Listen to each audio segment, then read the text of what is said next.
Hi നമസ്കാരം. 100 സ്വപ്നങ്ങളുമായി ദോഹയിലേക്ക് വിമാനം കയറിയവർ നിരാശ മാത്രം ബാക്കിയാക്കി തിരികെ മടങ്ങി. തമിഴ്നാട് സ്വദേശിയുടെ വിസ തട്ടിപ്പിനിരയായി ലക്ഷങ്ങൾ നഷ്ടമായത് 12 പേരാണ് ബുധനാഴ്ച പുലർച്ചെ ദോഹയിൽ നിന്നും ചെന്നൈയിലേക്ക് പറന്നത്. തമിഴ്നാട് തിരുനെൽവേലി സ്വദേശിയായ സുമൻ പോൾ ദുരൈ വാഗ്ദാനം ചെയ്ത തൊഴിൽ വിസയിൽ വിശ്വസിച്ച് വഞ്ചിതരായ തിരുനെൽവേലി, മധുര, പോണ്ടിച്ചേരി സ്വദേശികളായ യുവാക്കളാണ് എല്ലാ സ്വപ്നങ്ങളും മരുഭൂമിയിൽ ഉപേക്ഷിച്ച് നാട്ടിലേക്ക് മടങ്ങിയത്. തൊഴിൽ വിസ നൽകും എന്ന് വാഗ്ദാനം ചെയ്ത് ഖത്തറിലെ സന്ദർശക വിസയായ A1 വിസയിലാണ് 18 പേരെയും ജൂൺ 2ാം വാരം മുതൽ ഖത്തറിൽ എത്തിച്ചത്.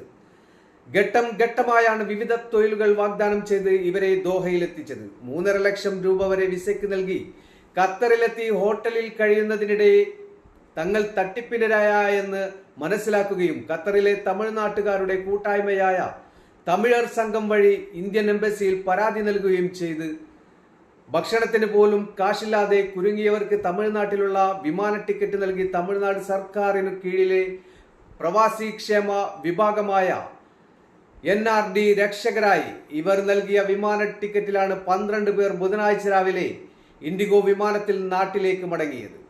A1 വിസയുടെ കാലാവധി പൂർത്തിയായതിനാൽ പിഴയോടെയാണ് ഇവർ രാജ്യം വിട്ടത്.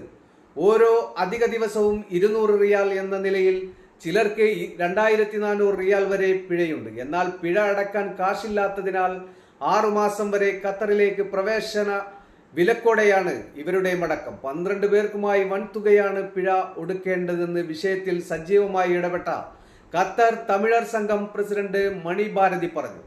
എന്നാൽ ഇത്രയും തുക ഇല്ലാത്തതിനാൽ പിഴ നൽകാതെ തന്നെ നാട്ടിലേക്ക് മടങ്ങുകയായിരുന്നു.